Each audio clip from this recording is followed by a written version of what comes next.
been getting numerous requests for my bread and rolls recipe.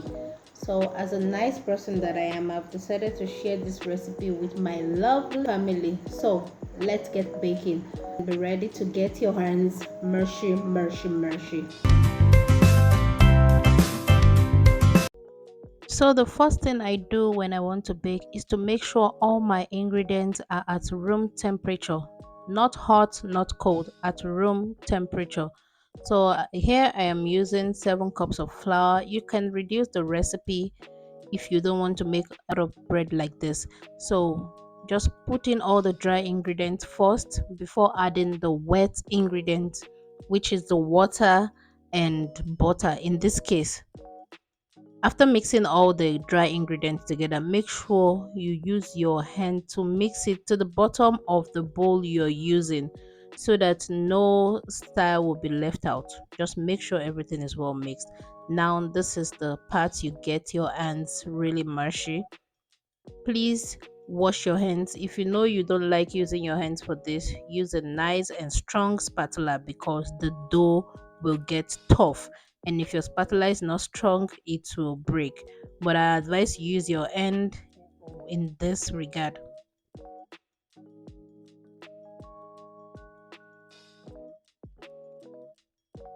Extra flour is what you use to knead this dough, like you knead it like your life depends on it. It doesn't really.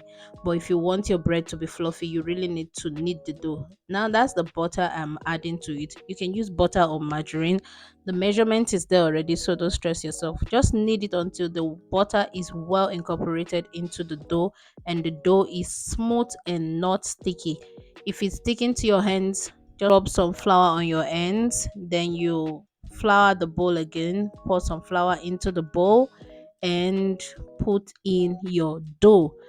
This time I had to just preheat my microwave to put in my dough because the microwave is hot. Now here we go.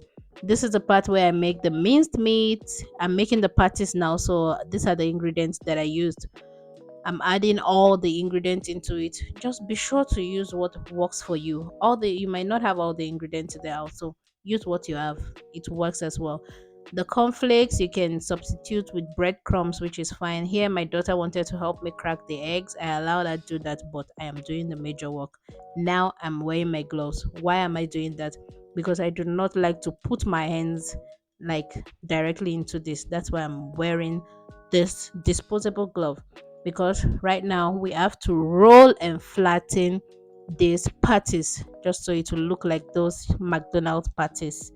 You understand? But right now, this one, you're sure of what you're eating.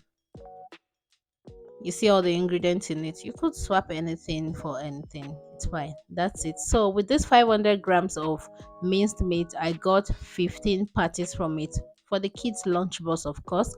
It's not the huge one, it's the minimal one, the medium one. So right now, the dough has risen. Look at it. It's so fluffy. So I just had to do the punching style thing for the paparazzi of it all. And then I will be kneading it again, but this time just alone, no flour. I could add some cooking oil on my ends and on the table just so the dough would not stick to the table. So that's the idea here. And look at me flattening it. Here, I want to make the big loaf. So that's why I'm doing it this way.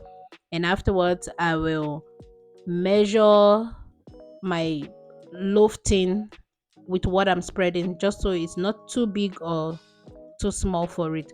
It's just the perfect size because once it rises, it's gonna be beautiful. Check it out. There you go. Now I'm measuring it just to make sure it's the same size. And then you fold. Now this is the stage where if you want to add maybe chocolate or anything in between, raisins, you want to add your canned fish or anything, this is the stage you do that so that it will be inside the loaf, and once it rises everything will be fine to bake along with it. So there you go. I put it back in the warm microwave. I just preheated my microwave, yeah, not oven, I preheated my microwave for like 1 minute just to make the temperature warm in it because it needs a warm environment to rise. This is dough, it works with yeast. So the other part of this dough, I cut it into 15 parts. Then this is how you fold it in, actually, not a roll per se.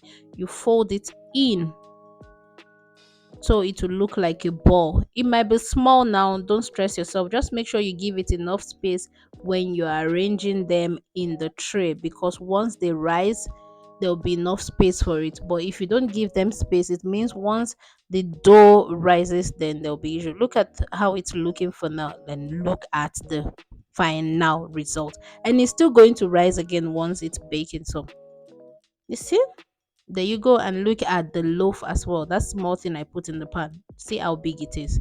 That's why I'm saying it's yeast product and it's gonna come out beautiful and fluffy. And I had to grill my patties. I didn't want to fry it. We're trying to stay healthy. So here's the finished result. Look at that. Look at it. You might not allow yours to get this, but and then there's my patties. They shrunk because I grilled them. Remember to subscribe to our channel. I'll appreciate it. Ciao.